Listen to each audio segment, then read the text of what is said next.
दोस्तों, आपको हमेशा बताया गया कि मैनिफेस्टेशन सिर्फ पॉजिटिव थिंकिंग है। अच्छा सोचो और अच्छा होगा। लेकिन अगर केवल पॉजिटिव थिंकिंग से ही रियलिटी बदल सकती तो दुनिया का हर इंसान आज अपने ड्रीम लाइफ में जी रहा होता। फिर क्यों लाखों लोग अफर्मेशन दोहराने के बाद भी वहीं खड़े रह जाते? क्यों कुछ इंटेंशन कभी रियलिटी नहीं बनती? और क्यों कुछ लोग बिना स्ट्रगल के अपनी इच्छाओं को एफर्टलेसली एक्सप्रेस कर लेते हैं? इसका उत्तर सिर्फ स्पिरिचुअलिटी में नहीं, न्यूरो साइंस और क्वांटम रियलिटी में छिपा है। आधुनिक साइकोलॉजी कहती है कि आपका ब्रेन उन्हीं न्यूरल पाथवे को मजबूत करता है जिन्हें आप बार बार इमोशनली रिपीट करते हैं। लेकिन प्राचीन वैदिक साइंस हजारों साल पहले ही यह कह चुकी थी कि जब तक आपकी चेतना कॉस्मिक रिदम के साथ अलाइन नहीं होती, तब तक थॉट सिर्फ थॉट बना रहता है, वह रियलिटी नहीं बनता। दोस्तों, आज हम modern neuro science, quantum field theory और शिव तत्व के उस हिडन कनेक्शन को समझेंगे जो स्टेटमेंट थॉट्स को काइनेटिक रियलिटी में बदल सकता है। क्योंकि मैनिफेस्टेशन इमेजिनेशन का खेल नहीं, मैनिफेस्टेशन रेजोनेंस का विज्ञान है। दोस्तों, आज मैनिफेस्टेशन एक ट्रेंड बन चुका है। लोग विजन बोर्ड बनाते हैं, अफर्मेशन लिखते हैं, मोटिवेशनल वीडियो देखते हैं, लेकिन भीतर से उनका सबकॉन्शियस माइंड अभी भी फियर, इनसिक्योरिटी और लिमिटेशन से भरा हुआ होता है। और यही कारण है कि कॉस्मिक डिजायर और सबकॉन्शियस प्रोग्रामिंग के बीच फ्रिक्शन पैदा हो जाता है। आप कॉन्शियसली एबिडेंस चाहते हैं, लेकिन सबकॉन्शियसली थोड़ा डरा हुआ महसूस करते हैं। आप कॉन्शियसली सक्सेस चाहते हैं, लेकिन भीतर फेल्योर का डर रिपीट होता रहता है। आप चेतन रूप से सक्सेस चाहते हैं, सफलता चाहते हैं, लेकिन भीतर फेल्योर का डर रिपीट होता रहता है।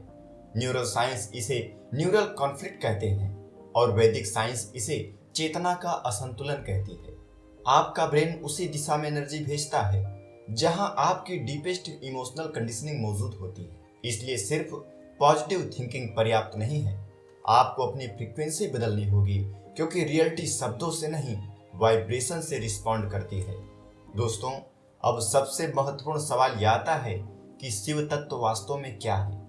अधिकांश लोग शिव को सिर्फ डेटी यानी देवता के रूप में देखते हैं, लेकिन ऋषियों के लिए शिव तत्व कोई व्यक्ति नहीं थे, शिवा एक अवस्था थे तथा एक प्रिमोर्डियल स्टेट ऑफ कॉन्शियसनेस, एक ऐसी अवस्था जहां एवरीथिंग और नथिंग एक साथ मौजूद होता है। शिव तत्व का अर्थ है प्योर पोटेंशियलिटी। शिव तत्व का अर्थ है वह शून्य जहां अभी कुछ प्रकट नहीं हुआ, लेकिन सब कुछ संभव है। यही कारण है कि शिव को ध्यान में आंखें बंद किए हुए दिखाया जाता है, क्योंकि शिव तत्व बाहरी एक्टिविटी नहीं, इनर स्टिलनेस का प्रतीक है और यही स्टिलनेस मैनिफेस्टेशन का वास्तविक सोर्स है। क्वांटम फिजिक्स भी कुछ ऐसे ही कहती है।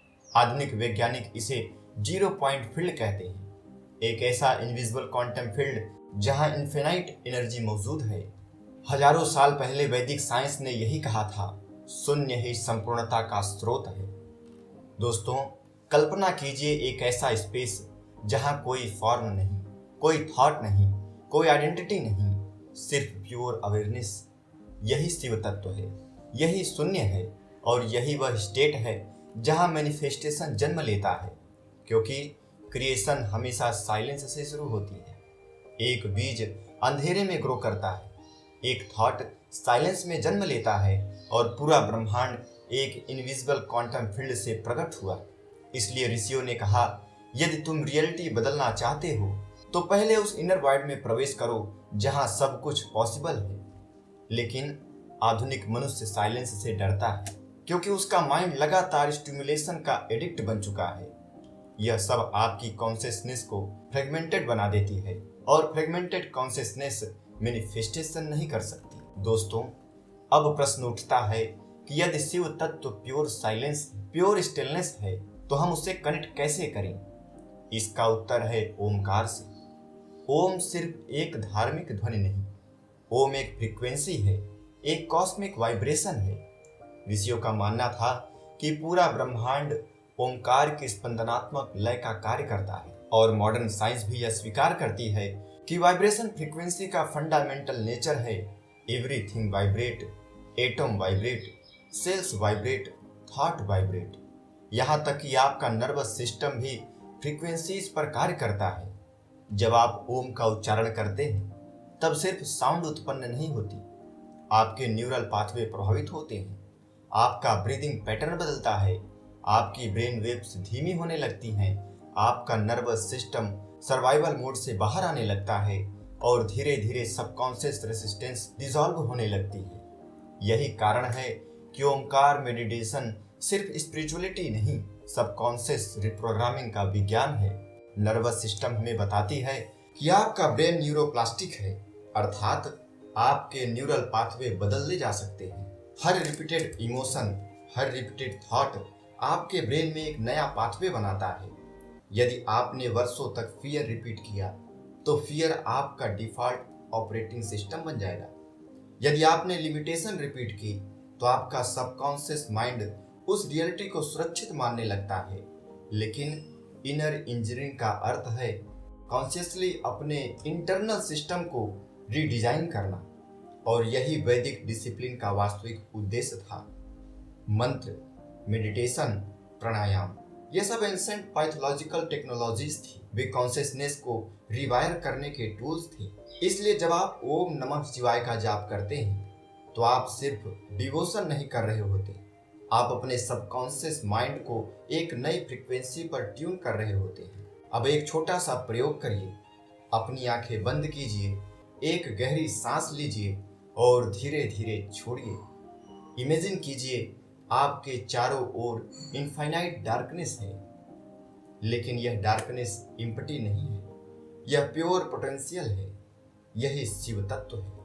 अब मेंटली ओम का उच्चारण कीजिए, महसूस कीजिए वाइब्रेशन आपके पूरे शरीर में फैल रही है, आपके थॉट धीमे होने लगे, आपका माइंड शांत हो रहा है और सबकॉन्शियस रेजिस्टेंस डिसॉल्व होने लगी है।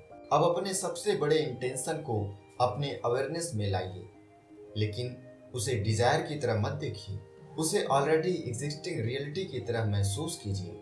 ऐसा महसूस कीजिए जैसे वो आपके पास आ चुका है, क्योंकि मैनिफेस्टेशन तब शुरू होता है जब आपका नर्वस सिस्टम उस रियलिटी को पॉसिबल मानने लगता है। अब महसूस कीजिए आपका कॉन्शियसनेस ओमकार की कॉस्मिक रिदम के साथ सिंक्रोनाइज हो रहा है। अब आपके वो शब्द, आपकी एनर्जी, आपकी इंटरनल पावर एक काइनेटिक एनर्जी में बदल चुकी है। इसका अभ्यास करिए। जब आप ओम का उच्चारण सुबह और शाम प्रतिदिन शांति के साथ बैठकर इस अभ्यास का प्रयोग करते हैं तो आप अपने अंदर एक काइनेटिक एनर्जी बन जाते हैं। आपका सबकॉन्शियस माइंड दोबारा से आपके डिजायर के लिए रिप्रोग्राम होने लगता है, और यही सबसे सरल और सबसे सही तरीका है अपने आप को उस ब्रह्मांड से, उस शिव तत्व से जोड़ने का। दोस्तों, जो भी व्यक्ति महसूस कर रहे हैं कि काफी लंबे समय तक उनकी कोई इच्छा मैनिफेस्ट नहीं हो पा रही है, तो आप इसका प्रयोग करिए। 10 मिनट शांति से बैठिए, ओम नमः शिवाय या फिर सिर्फ ओम का उच्चारण करिए। उसके बाद अपने मन को शांत करते हुए अपने उस डिजायर को महसूस कीजिए, उसे अपनी ओर आकर्षित करने का प्रयास करिए। फिर देखिए कैसे वह आपकी इच्छा पूरी होती है। दोस्तों, आज आपने समझा कि मैनिफेस्टेशन सिर्फ इमेजिनेशन नहीं, यह अलाइनमेंट है, यह रिजोनेंस है, यह सबकॉन्शियस प्रोग्रामिंग और कॉस्मिक फ्रीक्वेंसी के बीच सिंक्रोनाइजेशन है। आपकी इंटेंशन इसलिए फेल नहीं हो रही थी क्योंकि यूनिवर्स आपको इग्नोर कर रहा था, वे इसलिए फेल हो रही थी क्योंकि आपका इनर सिस्टम फ्रेगमेंटेड था। लेकिन अब आप जानते हैं कि शिव तत्व क्या है, आप जानते हैं कि 0 पॉइंट फील्ड क्या है, आप जानते हैं कि ओमकार फ्रीक्वेंसी आपके नर्वस सिस्टम को कैसे ट्रांसफॉर्म करती है, और सबसे महत्वपूर्ण, अब आप जानते हैं कि आपके भीतर वह शक्ति पहले से मौजूद है जो थॉट को रियलिटी में बदल सकती है। दोस्तों, यदि यह ज्ञान आपके कॉन्शियसनेस को एक्सपेंड कर पाया हो तो इस वीडियो को लाइक करें, चैनल को सब्सक्राइब करें और कमेंट में लिखें मैं शिव तत्व के साथ अलाइंड हूँ। तब तक मिलते हैं अगले इंफॉर्मेटिव वीडियो के साथ। नमस्कार।